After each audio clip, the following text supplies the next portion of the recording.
we will get straight into the next session, which is looking at energy case studies before we move to the panel discussion. And so I would like to call on Courtney Paisley from SunnyMoney, and she will be taking us through how SunnyMoney's solar take-back scheme is kickstarting the off-grid solar repair economy. Thank you. Thanks, everyone. So I am from SolarAid, but you probably know us better as SunnyMoney. So SunnyMoney Zambia is the social enterprise which is owned by the charity SolarAid. And SunnyMoney tries to reach the most rural off-grid communities in order to provide them access to lighting solutions, things to charge their phone, really small systems though. We're not talking about big systems. I'm just curious, how many of you have potentially bought something from SunnyMoney? Great. Has any of them stopped working? Yes? Okay. We will talk after. So that's, I'd like to hear more about that. But, SunnyMoney's been in Zambia for a long time. And, we sort of came to this, we're doing something good. We're making sure that the most rural off-grid communities can access these lights. But what happens when they stop working? And that was a question we started asking ourselves and saying, actually, we have a responsibility to start looking at this. So I am the global repair lead for SolarAid. And we're looking at starting, really to kickstart the repair economy in small solar, but also other appliances too, but all off-grid solar products. So why did we start doing this?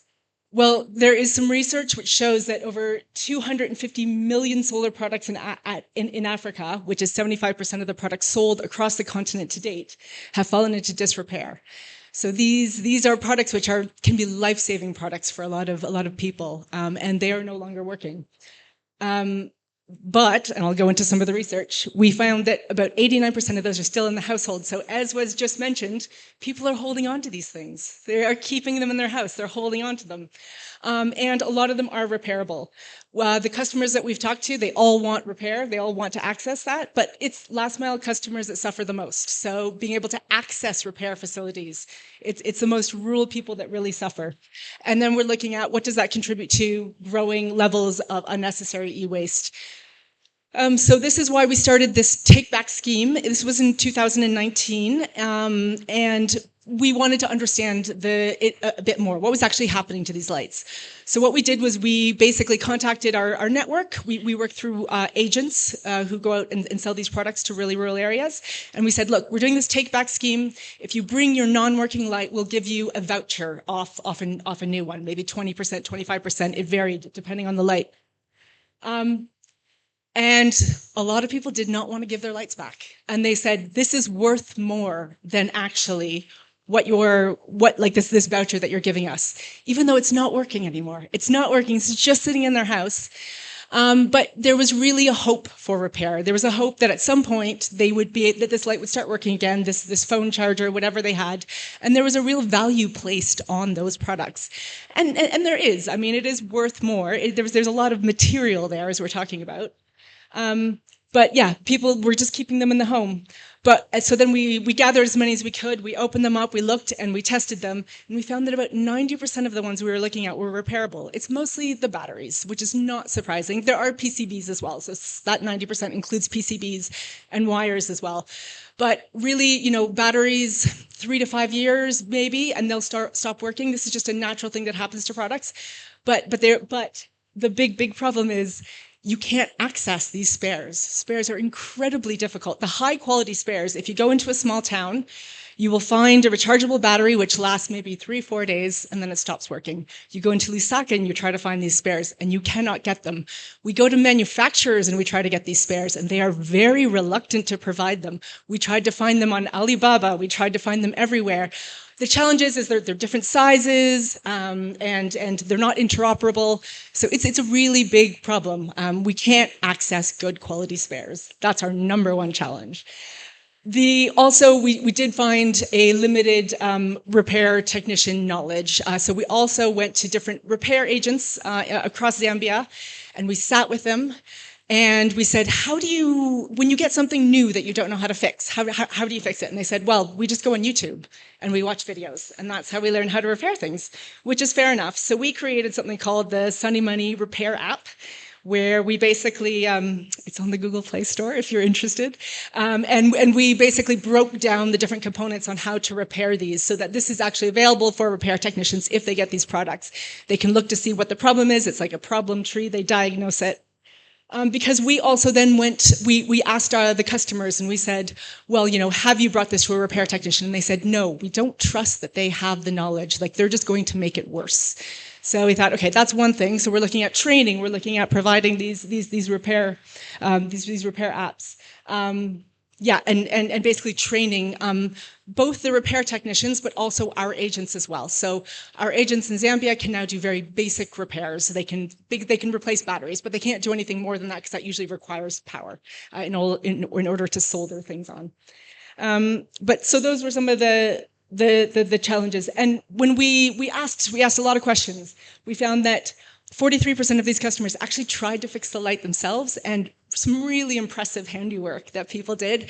Sometimes they did it, sometimes they made it way worse, and then it was unable to be fixed. But there is a strong desire to repair. 96% of customers, they said they wanted to be able to learn how to repair it themselves. So again, we started sharing this through our networks and saying, look, you can try this yourselves. Just to caveat, these are for products that are out of warranty products. If they're in warranty, no problem, they will get replaced. And we found 78% of our customers did not trust repair technicians to fix their lights. So when we did the trainings, we now have these little signs that say, this is a SunnyMoney approved repair agent, and we check back in with them regularly. Many were happy to download the repair app, and everybody wanted their light repaired. But yeah, these are the main challenges for us, is the limited availability of high quality spare parts. It's a huge, huge problem. Limited repair knowledge, just for some very technical repair knowledge, and the high cost of last mile logistics. So you might hear from companies like, oh, well, we take back lights.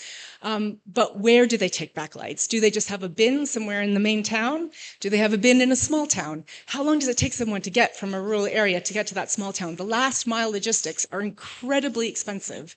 So it is really difficult for us to reach those last mile consumers.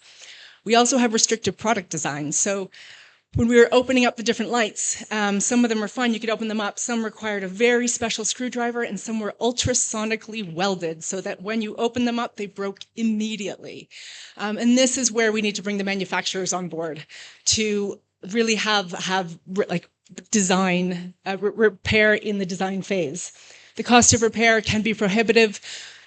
Here we found people are willing to pay about 50% of the cost of a new product. In Europe, it's 30%. That's the right to repair movement. They've found those findings. So you really have to make these repairs and the cost of spares affordable, which they are not at this point. And then fragmented efforts by the sector. So some people unwilling to go the last mile, some people unwilling to give us information.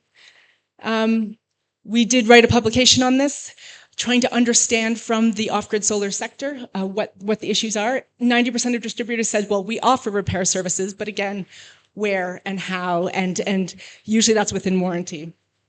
But there was a consensus on these are some of the barriers that everybody faces. So this is just sort of leading into we're basically creating an off-grid solar repair lab where we can actually bring different sector stakeholders together to sort of explore these issues, and basically look at how we can a multifaceted approach where we can actually look at the barriers together.